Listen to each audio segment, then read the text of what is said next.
Hi hello welcome friends, welcome back to OV studios. இன்னைக்கு நம்ம என்ன பார்க்க போறோம் பார்த்தீங்கன்னா, மதராசி படத்தோட ரிவ்யூ தான் இன்னைக்கு நம்ம பார்க்க போறோம். இது ஏன் ஊரு சார்?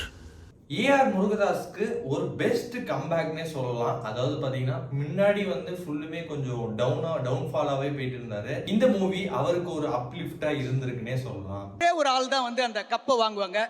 அந்த கப்பு வாங்குற ஒரே ஒரு ஆள் நானு. சிவகார்த்திகேயனோட ஆக்டிங் இந்த மூவில டாப் நாச்சா இருந்துச்சு.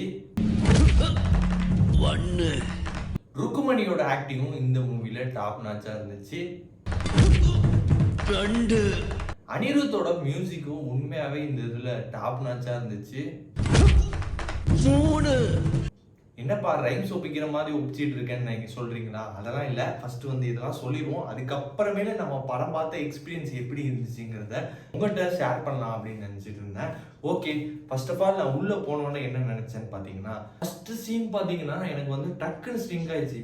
என்னடா மான் கராத்தே மாதிரியே கொண்டு போறாங்க அப்படிங்கிற மாதிரி ஆயிடுச்சு. ஆமாங்க, நம்ம எப்படி மான் கராத்தேல பாத்தீங்கன்னா ஒருத்தர் ரியல் பாக்ஸரா இருப்பாரு, இன்னொருத்தர் பாத்தீங்கன்னா ஒண்ணுமே தெரியாத ஒரு புது ஆளு அப்படிங்கிற மாதிரி இறக்கிருப்பாங்க சிவகார்த்திகேயனை. அதே மாதிரிதான் எனக்கு ஃபர்ஸ்ட் இப்ப உள்ள போய் பாக்குறப்ப தோணுச்சு. என்ன படம் நான் போட போறேன்? பாஷா படம். அது யாரா இல்ல? ரகுவர. இதுல யாரு? ரகுவர. அந்த கிளைமாக்ஸ் தூக்கில போடு. அதுக்கப்புறம் பாத்தீங்கன்னா படத்தை அப்படியே கொண்டு போயிட்டாங்கன்னா நல்லா தான் இருந்துச்சு படம். அவன் ஒண்ணு நினைச்சிட்டான்னா அதை முடிக்கிறதுக்கு எந்த எக்ஸ்ட்ரீமுக்கு வேணாலும் போவான். ஹீரோவோட இன்ட்ரோவா என்ன இருக்கும்னு நினைக்கிறீங்க? ஹீரோவோட இன்ட்ரோ சாங் தான் இன்ட்ரோவே.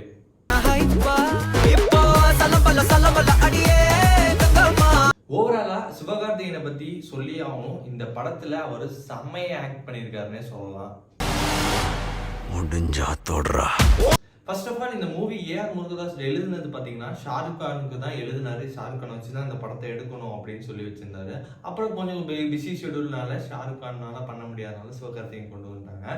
இப்போ இந்த படத்தை இப்போ ரிலீஸ் பண்ணியிருக்க இதே ஸ்கிரிப்டை ஷாருக் கான்கிட்ட கொடுத்தாலும் இந்த அளவுக்கு பண்ணுவாராங்கிறது டவுட்டு தான். அந்த அளவுக்கு சிவகார்த்திகேயனோட ஆக்டிங் இந்த மூவில இருந்துச்சு.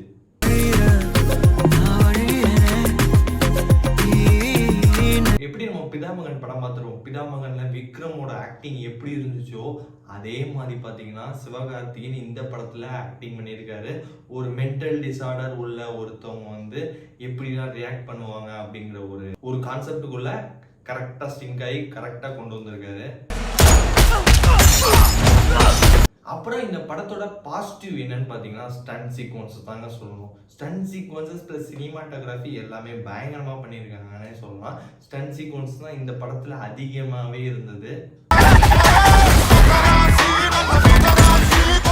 எனக்கு பர்டிகுலரா ஒரு சீன் நல்லா இருந்துச்சு. என்னன்னா வச்சுக்கோங்களேன், ஒரு பில்டிங் எர்த்குவேக் ஆக போகுது அப்படின்னு சொல்லிட்டு எல்லாரும் எவாக்குவேட் ஆவாங்க. அந்த சமயம் பாத்தீங்கன்னா எல்லாரும் ஃபோன் பேசுற மாதிரி இருக்கும். அந்த சமயத்துல ஒரு ரியாக்ஷன் கொடுப்பாரு. அது உண்மையாவே ஆக்டர் ரைட் ஆடுறாங்க அப்படிங்கிற மாதிரி எனக்கு தோணுச்சு. அந்த சீன்ஸ் உண்மையாவே நல்லா இருந்துச்சு. அந்த சீனு எல்லாருமே காண்டாக்ட் பண்ணி பேசிட்டு இருப்பாங்க, இவருக்கு காண்டாக்ட் பண்ண யாருமே இல்லைங்கிற மாதிரி ஒரு ஏக்கத்தோட பார்க்குற ஒரு ஆக்டிங். அந்த இது உண்மையாவே எனக்கு நல்லா இருந்துச்சு, எனக்கு பிடிச்சிருந்துச்சு. அதான் சிவகார்த்திகேயனோட இந்த படத்துல ஒரு டிஃப்ரெண்ட் ஜேர்னல். எப்படி நம்ம மாவீரன் ஒரு டிஃப்ரெண்ட் ஜேர்னலோ அதே மாதிரி பார்த்தீங்கன்னா மதராசி ஒரு டிஃப்ரெண்ட் ஜேர்னல். மாவீரன்ல எப்படி ஆக்டிங் இருந்துச்சோ அதே மாதிரி இந்த இதுலயும் தனி. மாவீரன் செப்பரேட், இது செப்பரேட் அப்படிங்கிற ஒரு டிஃப்ரெண்ட் ஜேர்னல் ஆக்டிங்கை சிவகார்த்திகேயனை வெளிப்படுத்தியிருக்காருன்னே சொல்லலாம். அவன் உடம்புக்கு ஒண்ணும் இல்லம்மா, மூளைதான்.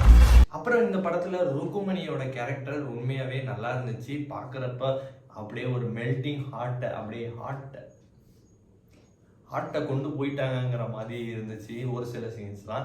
எனக்கு ஆனால் அப்படியே லவ் ஜேர்னலே கொண்டு போயிட்டு இருந்தாங்க. திடீர்னு பார்த்தா கரண்ட் சீன் கொண்டு வந்துட்டாங்க. அந்த இது பார்த்தீங்கன்னா ஏன்டா இதை ஏன்டா போடுறீங்க, அதை தூக்குடா, அதை போடுறா அப்படிங்கிற மாதிரி இருந்துச்சு. பட் அது படத்துக்கு ஏற்றனால அதை அப்படியே கொண்டு போயிட்டாங்க.